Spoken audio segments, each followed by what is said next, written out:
भाई और बहनों, सतगुरु रामपाल जी परमेश्वर जी ने भक्ति मार्ग का एक नियम बताया, एक उसूल बताया कि तत्वदर्शी संत से दीक्षा प्राप्त कर लेने के बाद और तत्वदर्शी संत की परमेश्वर के रूप में पहचान हो जाने के बाद भगत का ये कर्तव्य बनता है कि वो अपने गुरुदेव भगवान की प्रत्येक बात की पालना करे, उनके प्रत्येक वचन पर चले, उनकी आज्ञा में रहकर भक्ति करे। और इसके लिए परमेश्वर ने हमें एक उदाहरण दिया कि एक समय एक संत आश्रम से कहीं दूसरे गांव जा रहा था। जाते समय उसने अपने शिष्य से कहा कि भाई, मैं आज आश्रम से निकल रहा हूं और आप कल सुबह आश्रम से निकलना, और जहां जहां मैं रुकूंगा और जहां जहां मैं खाना खाऊंगा वहीं पर आपने रुकना है और वहीं पर आपने खाना खाना है। तो संत ने बता दिया कि मैं कहाँ विश्राम करूंगा, वहीं पे आपने विश्राम करना है और वहीं पर आपने खाना खाना है। गुरुदेव चले गए। दूसरे दिन शिष्य ने भी निर्धारित समय पर अपने गुरुदेव की आज्ञा अनुसार चलना ही था। सुबह होते आश्रम छोड़कर चल दिया।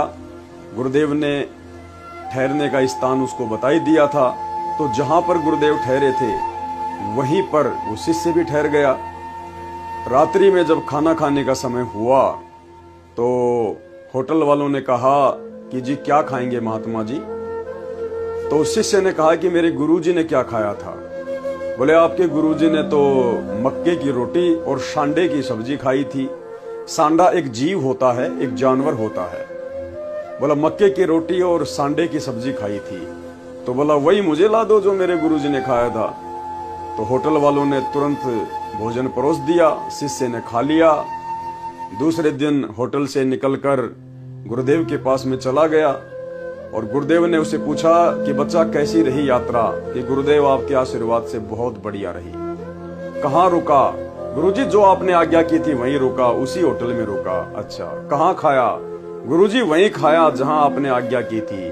क्या खाया? गुरुजी वही खाया जो आपने खाया। क्या?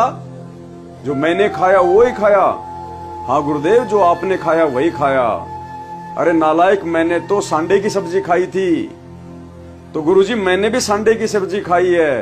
अरे नालायक, सांडा तो जीव था, वो तो जानवर था।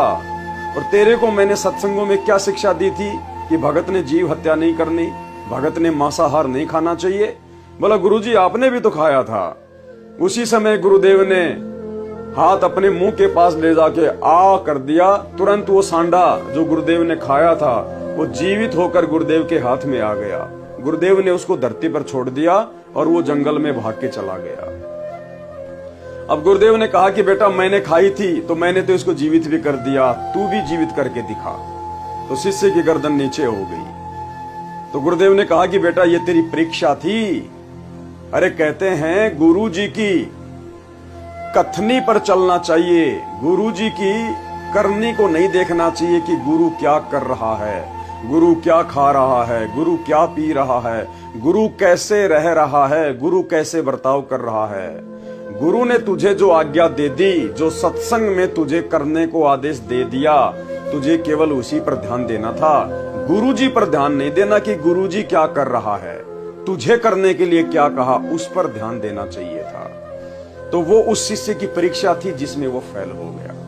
तो भाइयों और बहनों, ठीक इसी प्रकार वर्तमान में जब हमें पूर्ण परमेश्वर कबीर परमेश्वर जी की सतगुरु रामपाल जी के रूप में पहचान हो जाती है कि वर्तमान में धरती पर सतगुरु रामपाल जी के रूप में स्वयं कबीर परमात्मा ही प्रकट हैं, विद्यमान है, हमारा परम सौभाग्य है। तो उसके बाद ये दुनिया चाहे कुछ भी बके, कुछ भी कहे, कुछ भी अनर्गल विचार रखे हमारे गुरुदेव भगवान के विषय में या इनकी भक्ति के विषय में या आप और हमारे विषय में, हमने उन लोगों की बातों पर ध्यान नहीं देना है। हमारे गुरुदेव भगवान ने हमारे को जिस प्रकार से भक्ति मार्ग पर चलने के लिए निर्देशित किया है, आदेशित किया है, हमने आंख बंद करके अपने गुरुदेव भगवान के प्रत्येक वचन पर ब्लाइंड फेथ करके, अंधविश्वास करके अपने भक्ति मार्ग पर चलना होता है। तब कहीं जाकर वो शिष्य भक्ति मार्ग पर सफल हो पाता है। तो गुरुदेव भगवान